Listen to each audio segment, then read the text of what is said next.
Okay, so today we have brought the TT into the barn. Nothing particularly exciting he's doing on this but at the moment, but it needs a service as it's just flashed up on the dashboard.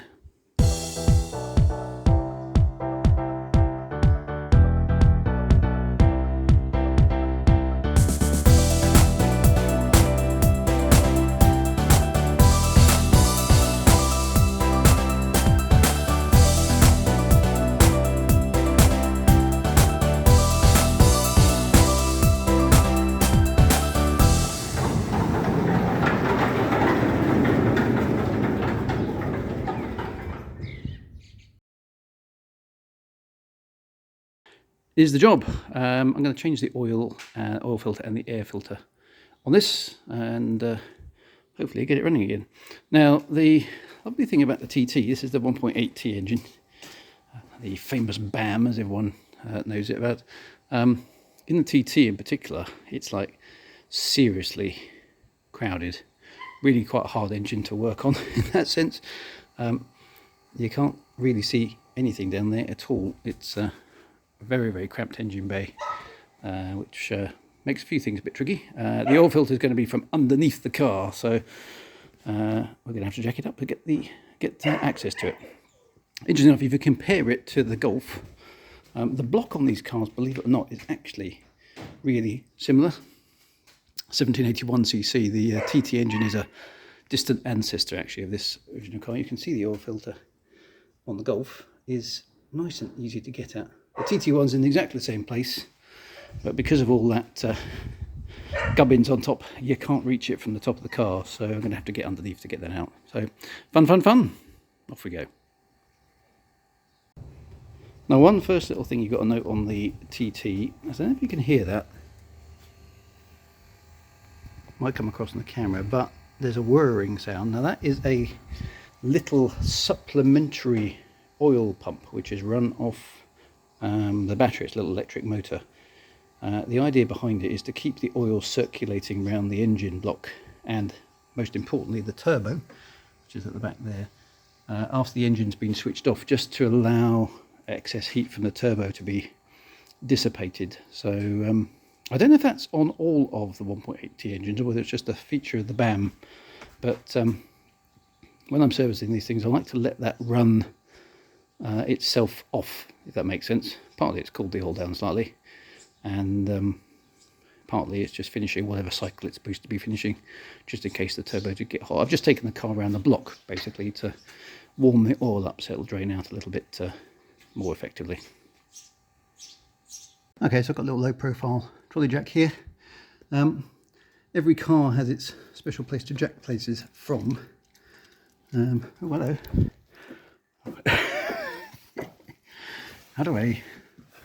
Every car has its proper place to jack places from. TT is a bit weird. It's got these kind of cross members on the inside, and I'm going to put a axle stand over there. Underneath is a suspension point. Each car's a little bit different. Make sure you jack it up in the right place. And obviously, hopefully, I don't have to tell anybody that never work underneath a car that's supported only by a jack. Even if it's a good one, they can fail. Unusual, but not impossible. And if you're underneath the car when the jack fails, game over, my friend. So do not do that. Right, let's get this one in.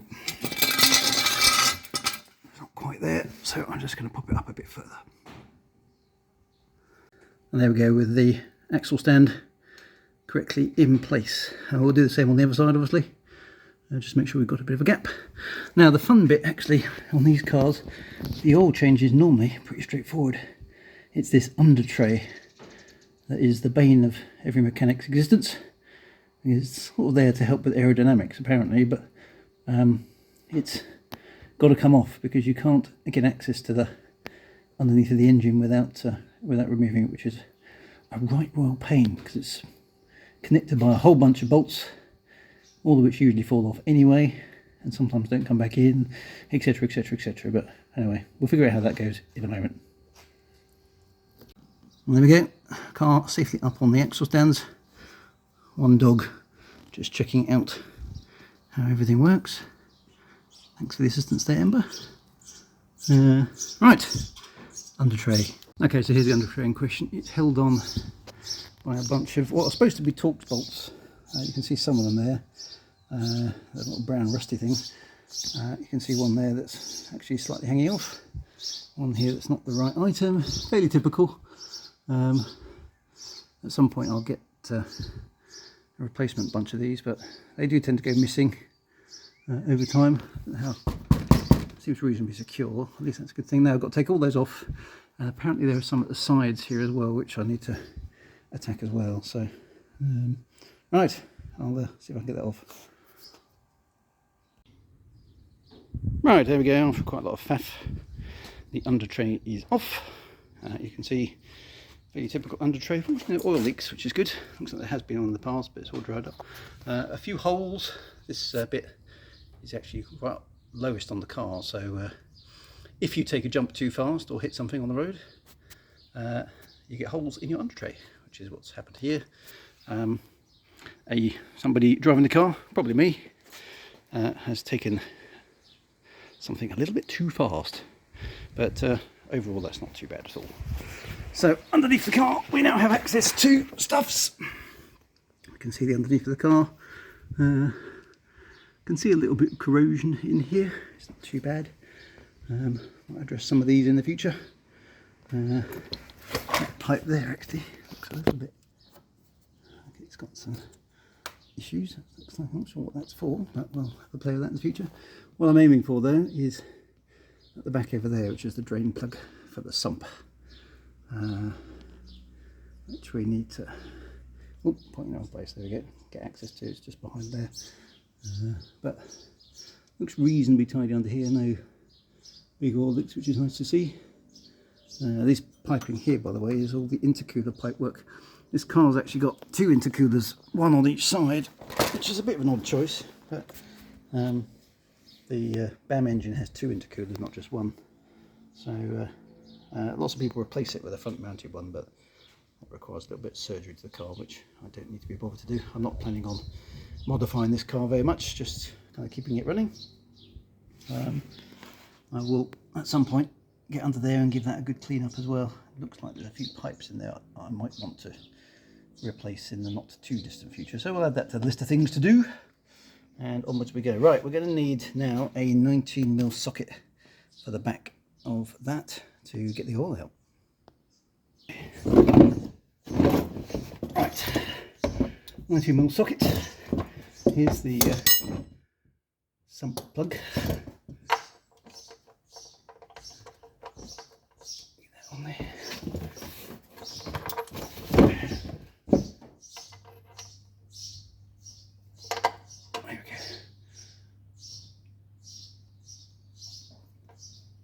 Right. Yeah, it's loose.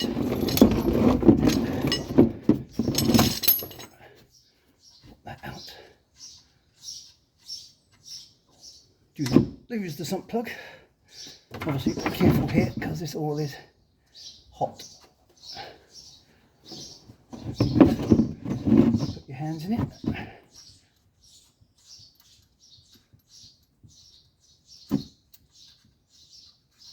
The hot oil just allows it to drain a bit more effectively than it otherwise would.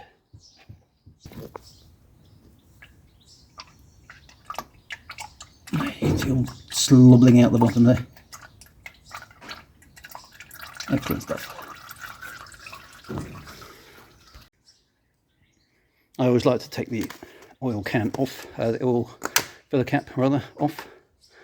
Always worth having a look inside here in case there's anything weird going on. This one's absolutely fine, as you can see. It's totally black. If you see any sort of mayonnaise gunk in there, either if you're lucky, you just basically haven't been driving the car too much and a bit of water's condensed in the cap. If you have been driving for a while and you see that, I'm afraid you may have water getting into the engine oil, which usually means head gasket woes, which are not fun. So I've had to do that in the past, not on this car, but on the Golf, and that's quite a lot of work. You don't want to see that.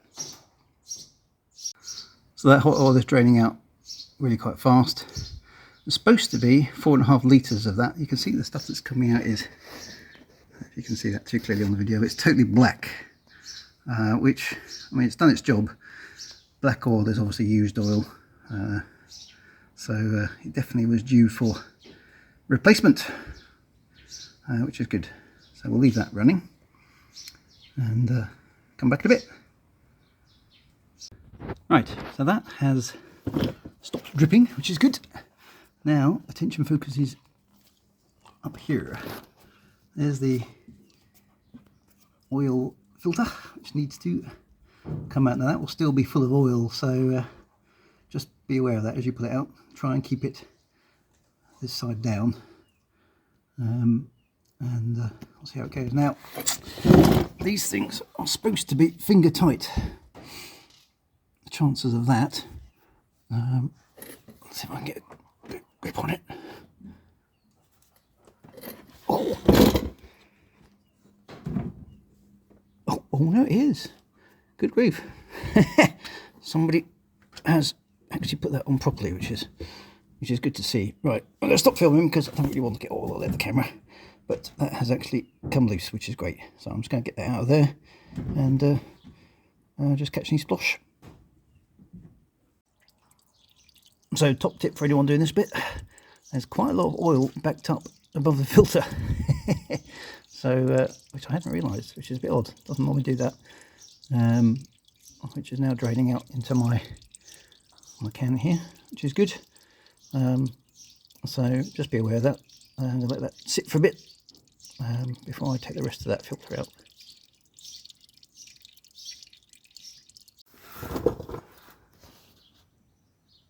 So there you go, with the oil filter out, a little bit of oil still draining.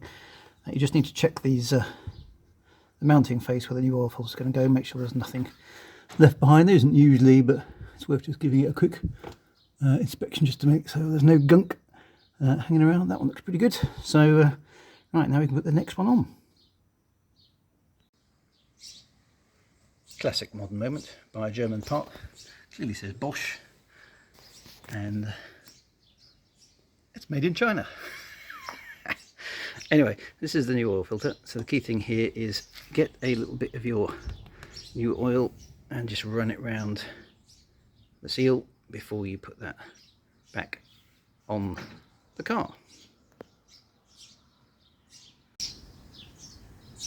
So there we go, just slip that round there. Just dampens that crucial first connection. Sorry about all the birds in the background, by the way. They must be nesting in my barn. Anyway, so there's a new filter on. Don't crank that on with tools. It just needs to be hand tight. So just make sure you get a nice good grip and turn it in place. You will thank yourself when you come to replace it next time. Right, I just need to fish that sump plug out, put that back, and we're ready to top up the oil, at least a bit. It's always worth having a look at the old oil that's come out.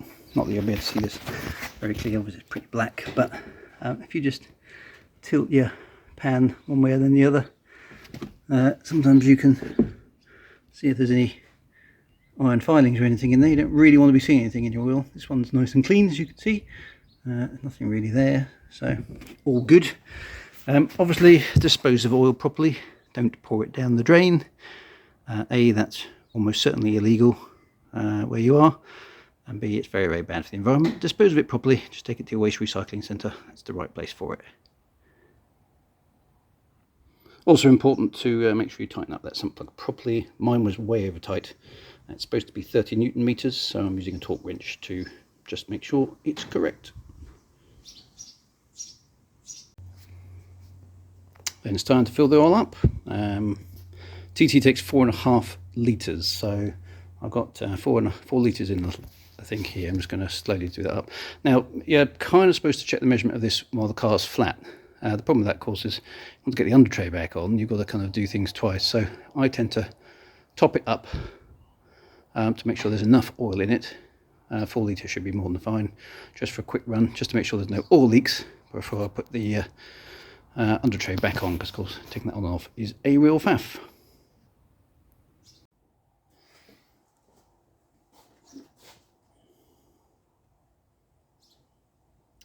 Obviously always make sure you put the sump plug back in and the oil filter on before you start topping the oil off, or you'll wonder where's all the oil going?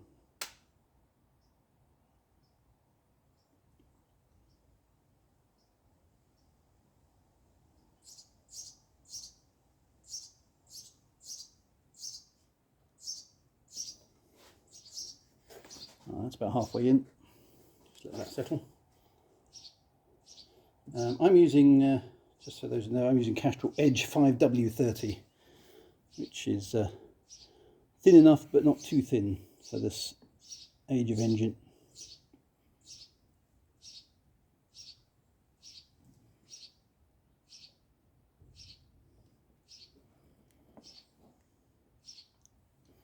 Okay, so it's just registering right at the bottom of the dipstick. I don't know how well that will come out. It's supposed to be in the middle of this sort of hashed bit. You can just see a little bit on the end there. So I'm going to put the rest of it all in, and that should get us to the minimum level. We can just turn it over, because obviously at the moment the oil filter hasn't got any oil in it, so it'll take a moment to fill that up. Which means your car won't have any oil pressure. So when we start it, you've got to keep the revs low, just leave it at idle whilst it pumps the oil around. Okay, so let's start the car up. Yes, we know you had a service. I'll get that in a minute. That little bing there, by the way, is just my dash cam. So, right, here we go.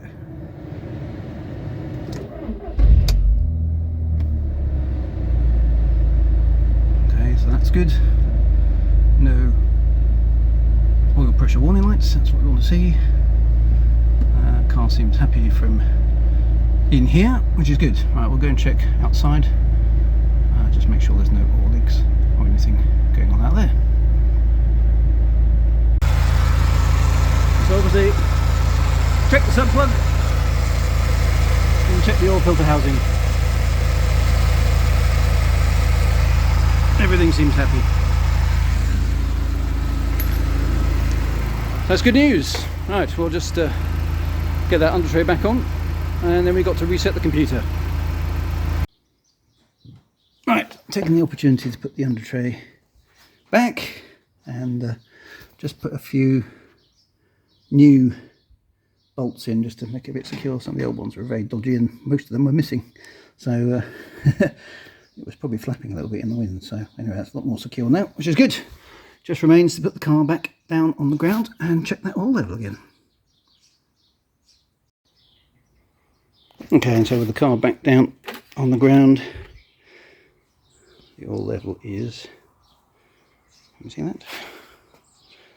Can you see it's just about, oh, can't get out of focus, but it's just into the hatched area, there we go. So it can take a little bit more. It's supposed to be right at the top of the hatched area, but no more. So we're a little bit low, as we expected. Should be about another ½ litre. When you're topping up the oil at this stage, always do it in slow increments. You don't want to overfill these cars, because then you can bust your cat and that gets expensive. So just be careful as you're topping up. Alright, so that's the oil and the oil filter done, which is the trickier part of the job. I'm not going to bother with spark plugs today. Generally, I only replace spark plugs when they start giving any kind of issues, which is very rare on these cars. Plus, if you know your Volkswagen cars, Volkswagen Audi cars, you start pulling around at those coil packs, then you're just asking for trouble. But there we go. So the air filter is in here. You might be surprised to see this is a standard airbox. Really shock horror, I know. But oddly enough, these cars do run better with a standard airbox. If you put loads and loads of people take this stuff off and they put a like a Ram Air or K&N filter on there. I mean, if that's your thing, that's fine. Two downsides of that: one, you lose a bit of power, and two, you can gum up the MAF sensor, which is in here, the mass airflow meter, with a bit of oil from your washed, oiled air filters. So that can cause you some issues. I'm not saying it's a bad idea. It gives you a lot more intake noise, and if you like kind of turbo, noises and stuff like that, then this is deliberately designed by Audi to stop that. So if you want a bit of turbo noise, then this kind of does have to go. But be aware that you can muck up the MAF sensor and give yourself engine warning lights, which is always fun. So I've left this intact. I'm just going to pop that off and pop out the air filter. So there are two screws down the back, one there and one in there, and then this bit literally just lifts off. It's a bit tight in there, but there you go. Now that air filter doesn't actually look too shabby at all, to be honest. Let's pop it out and have a look. It's got a little bit of scoring on it, but not too bad. But since I've got a new one, might as well just do it. So we'll whack a new one in. Fantastic. And there we go, it's all back in. Standard air box, new filter in place. Both screws back in. And there we go. Right, that's all the mechanical stuff done. There's only one more bit we need to do, which is to tell the car it's actually had a service. So I'll show you how to do that as well. Okay, so you can reset the service indicator with tools like VCDS or ADB11, those sort of things, but you can actually do it yourself on the TT. So the way you do that is you press and hold the trip reset button and then switch the ignition on until the service light comes on.